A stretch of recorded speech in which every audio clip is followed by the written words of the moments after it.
सर्वांचं सर्वप्रथम स्वागत आहे माझ्या चॅनलमध्ये, ज्याचं नाव आहे सूरज खडसे MH08। सूरज खडसे म्हणजे मी। या इयरची 2025ची माझी पहिलीच राईड आहे। रात्री मला फायनली समजलं की आज सुट्टी आहे। मी ठरवलं कुठेतरी राईडला जाऊया। अनप्लॅन्ड राईड आहे, मलाही माहीत नव्हतं कुठे जायचं आहे काय करायचं, बट मी असा विचार केला की आज सुट्टी आहे कुठेतरी जाऊया। भावाला फोन केला, प्रणय आलेला आहे इथे। आता मी राईडला चाललो आहे। आज मी चाललो आहे, फर्स्ट माझी राईड आहे। माझा हा पहिलाच प्रवास आहे एवढा लांबपर्यंत। आज मी जाणार आहे तर पालीचा गणपती आहे, खोपोलीपासून थोडा 1-2 तासावरती अजून आहे गणपती।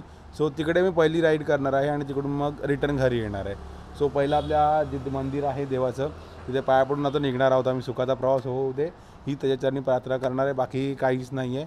पुढचं जे आहे तो करविता तो आहे, तो सर्व बघणार आहे। पाया पडून निघूया पटाप।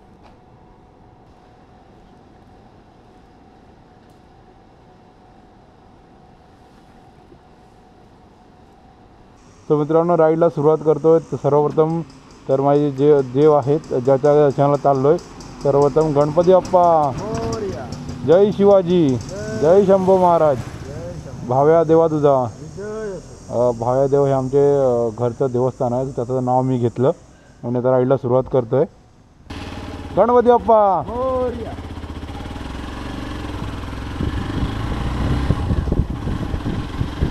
मित्रांनो, पहिलीच राईड आहे माझी, तर थोडं समजून घ्या। काही बोलायला चुकलो तर ते सर्व माफ करून घ्या। ग्लोव्ज घालायचे राहिले, ते ग्लोव्ज पुढे जाऊन घालूया पहिलं, कारण थंडी खूप आहे। पहिलं नाक्यावर जाऊया, हायवे पकडूया पहिला व्यवस्थित, आणि पुढचा जो प्रवास आहे तो कंटिन्यू करूया। त्यामुळे एक काम करूया, पहिले पेट्रोल भरूया गाडीमध्ये आणि पुढची राईड कंटिन्यू करूया, कारण पेट्रोल गाडीमध्ये आहे। लगभग आपण अर्धवट जाऊ शकतो, तरी पण उगाच फुकटचा लफडा नको। पहिला पेट्रोल भरूया। मित्रांनो, आता आपण फायनली हायवेला लागलो आहे। 97 किलोमीटर दाखवतो आहे पाली आपल्याला। पहिलं म्हणजे चहा प्यायची आहे, कारण थंडी आता जाणवायला सुरुवात झालेली आहे। थंडी चालू झालेली आहे आता। इकडे थोडं थंडी जाणवते, मुंबईमध्ये काहीच थंडी नव्हती। पटापट जाऊया कळंबोळीला आणि चहा पिऊया आधी पहिली। मित्रांनो, आता कळंबोळीला पोचलो आहे, चहा पितो पहिली, कारण थंडी जरा जाणवायला लागली। गाडी इथे लावूया पहिली आधी।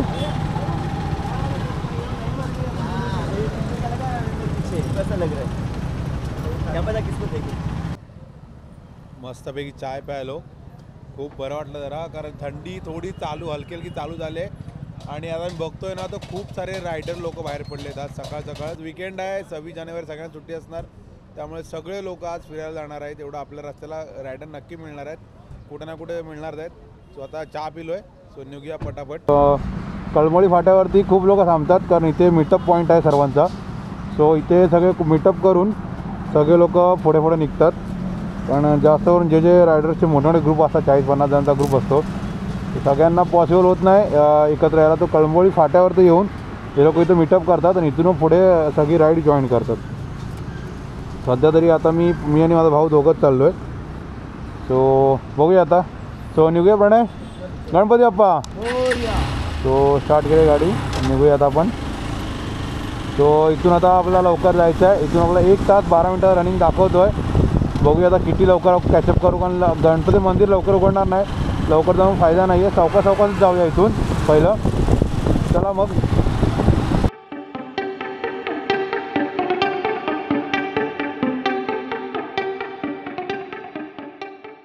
मित्रांनो, आता जस्ट आपला पनवेल फाटा क्रॉस केला आणि थंडी एवढी बेकार थंडी आहे ना, आता गार झाले हात सर्व एकदम। मुंबईमध्ये काही थंडी वाटत नव्हती, पण इकडे आता ना थंडी चालू झालेली आहे। खूपच गारगार वातावरण वाटतं आहे, आणि फक्त आम्ही झिपर घातलं आहे। माझ्याकडे रायडिंग गिअर सध्या तर काहीच नाही आहेत, तर ठीक आहे, कंटिन्यू करूया। मित्रांनो, सकाळ झालेली आहे, तुम्ही पाहू शकता। सकाळची वेळ आहे, मस्त वाटते। खूप दिवसांनी एवढ्या सकाळच मी कुठेतरी बाहेर चाललो आहे। सकाळचं वातावरण प्रसन्न आहे, एकदम थंडगार वातावरण आहे। असं वाटतं आहे कोकणात मी माझ्या गावी आलो आहे, रत्नागिरीमध्ये।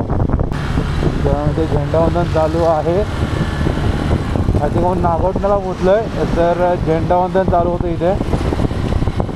शाळेचे दिवस यार मस्त होते, कारण सकाळी उठा लवकर उठा, आंघोळ करा फटाफट, चांगले शाळेचे कपडे घाला आणि लवकर झेंडावंदन करायला जा। आणि त्या गोळ्या भेटते ना लेमनच्या, ती खाण्यात नाही वेगळी मजा होती. ती मजा आता यार खूप मिस करतोय. कारण नुसतं काम आणि घर आणि तेवढीच लाईफ राहिली आता. ती स्कूलची लाईफ लोक म्हणतात तेव्हा वाटायचं काय त्या लवकर मोठं होतं आहे कधी आणि पैसे कधी कमवतो. बट आता असं वाटतं लहान होतो ना तो खूप बरा होतो.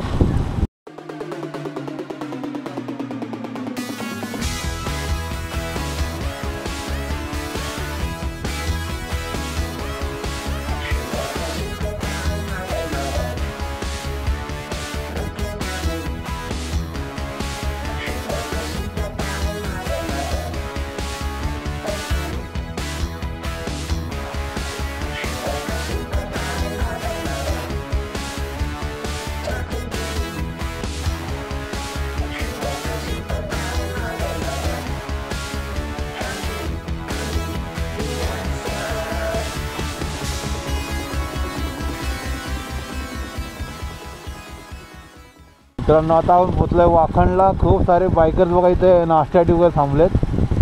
आता इथून लगभग पाली अजून किती पण आहे 8 किलोमीटर पाली आहे अजून. आणि पुढे वर किती वेळ लागेल? ओके म्हणजे लगभग अजून आपल्याला एक 10 किलोमीटर जायचं आहे, 10-12 किलोमीटर जायचं आहे. तर आता पालीला आपण इंटरेस्ट केलं आहे बघा लिहिलं आहे पण श्री क्षेत्र पाली काय. मित्रांनो सकाळ सकाळ व्ह्यू बघा एक नंबर व्ह्यू आहे.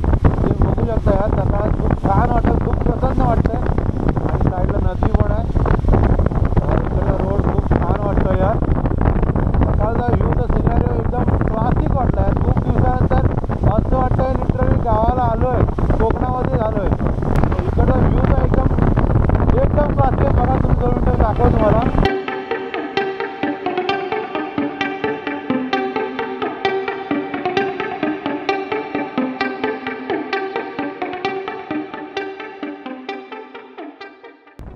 सो मित्रांनो तुम्हाला डायरेक्ट मंदिरामध्ये भेटेन मी. चला दाखवतो एक मिनटं. ओटी हा आमचा प्रणय आहे. ओटी घेऊन रेडी आहे. ओटी आहे. चल चालत जाऊया. चल फटाफट. कॅमेरा आतमध्ये अलाउड नाही तर कॅमेरा इथं आपल्याला बंद करावा लागेल. सो मी दर्शन घेऊन येतो व्यवस्थित आणि मग आपण दर्शन झाल्यावरती मला भेटूया. सो फायनली आपण पोहोचलो आहे व्यवस्थित. एकदम मस्त राईड झाली. कारण रस्ता पूर्ण खालती होता त्यामुळे पटापट यायला मिळालं, जास्त ट्रॅफिक नाही मिळालं. तर पहिलं दर्शन घेतो मग भेटूया तुमच्याशी एकदा परत. हा इथून स्टार्ट झाला एंट्रन्स. सो इथून जाऊन आय थिंक इकडून परत रिटर्न बाहेर येऊ. तर पहिलं जाऊया आतमध्ये देवळात. आय थिंक कॅमेरा आता आयडिया नाही कॅमेरा चालू आहे काय. सो हा एंट्रन्स आहे. सो मित्रांनो फायनली आपलं बल्लाळेश्वर पाली गणपती आहे त्याचं देवदर्शन व्यवस्थितरित्या झालं आहे. कारण खूप सारी गर्दी नाही आहे. थोडं सकाळचं वातावरण त्यामुळे थोडी खाली आहे. पटापट दर्शन पण मिळालं व्यवस्थित. सो मित्रांनो भेटूया पुढच्या व्हिडिओमध्ये पुढच्या नवीन राईडला नवीन गणपतीला. तोपर्यंत सर्वांनी स्वतःची काळजी घ्या, सुरक्षित राहा आणि चॅनलला सबस्क्राईब करा, शेअर करा, लाईक करा. Bye bye.